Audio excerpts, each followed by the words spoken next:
मुहतरम सामईन, अस्सलामु अलैकुम वरहमतुल्लाहि वबरकातुहू। नाज़रीन, ज्ञान वापी शुंगुरगोरी केस पर फैसले से पहले वाराणसी कोर्ट को बम से उड़ाने की धमकी मिली है।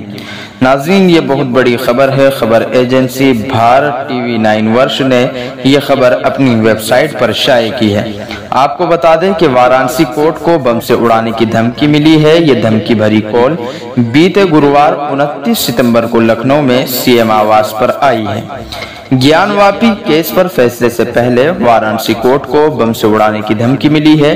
ये धमकी भरी कॉल बीते दिन यानी सीएम आवास पर आई।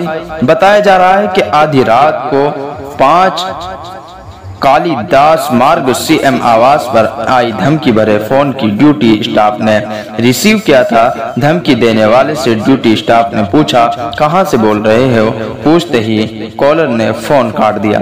ड्यूटी स्टाफ ने इसकी जानकारी सीनियर अधिकारियों को दी। इसके बाद साइबर टीम एक्टिव हो गई।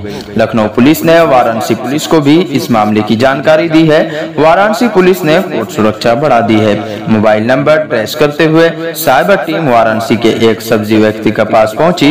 हिरासत में लिए गए सब्जी व्यक्ति ने कहा उसका मोबाइल चोरी हो चुका है। इस वजह से किसने कॉल की है उसको नहीं पता। बताया जा रहा है कि जिस नंबर से धमकी भरी कॉल आई वो सब्जी व्यक्ति के बेटी के नाम पर रजिस्टर है। शिवलिंग के एसएसआई की जांच कराने की मांग। बता दें कि ज्ञानवापी केस में बीते महीने 22 सितंबर को सुप्रीम कोर्ट से ये केस चल रहा है और अभी तक इसका फैसला नहीं आया है।